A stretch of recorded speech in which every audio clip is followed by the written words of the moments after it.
আমরা যখন বগুড়াতে পৌঁছেছি তখন অনেকটা রাত 11:30 থেকে 12টার মতো। তারপরেও ভাইয়ারা বসেছিলেন আমাদের রিহার্সালটা দেখার জন্য। তো আমরা রিহার্সাল করেছি। করার পর যখন সাগর ভাই ফ্রেশ হতে যাবেন, যেহেতু অলরেডি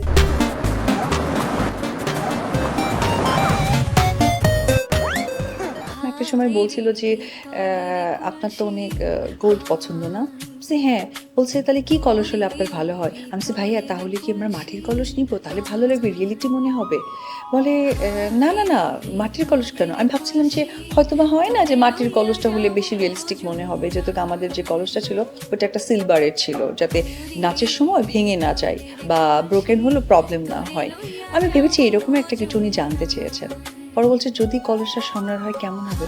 আমি স্বর্ণের কলস? আমি ভেবেছি যে আমরা তো এরকম শিল্পীরা অনেক কথাই শুনে থাকি।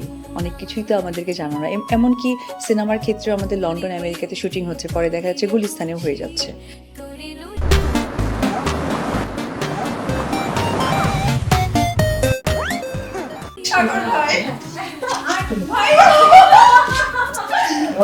আমি এই জিনিসটার ব্যাখ্যা এই কারণে দিতে চাই। কারণ বললাম না যেটা শুরুতেই যে শিল্পীরা কিন্তু একটু সম্মান চায়।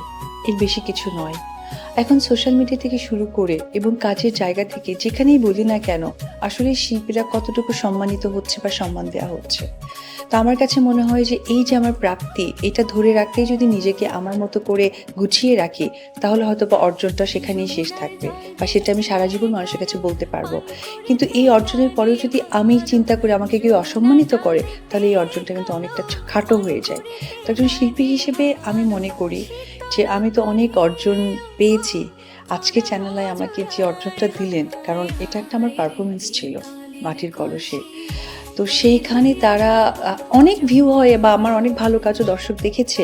কিন্তু সেটাকে মনে রেখে এবং সাগর ভাই নিজে ওই মানুষটাকে সবসময় স্ক্রিনে কেউই পান না। সেই মানুষটা আমার মতো একজন অভিনেত্রীকে এই এই পুরস্কারটা দেওয়ার জন্য স্টেজে এসেছে। এর থেকে আসলে একটা শিল্পীর আর কি প্রাপ্তি থাকতে পারে? অন্যান্য পুরস্কারগুলো আসলে কাজ করার পর তখন পাওয়া হয়েছে। কিন্তু আমি একটা স্টেজ পারফরম্যান্স করেছি, যেটার কোনো জাজমেন্ট হয় না।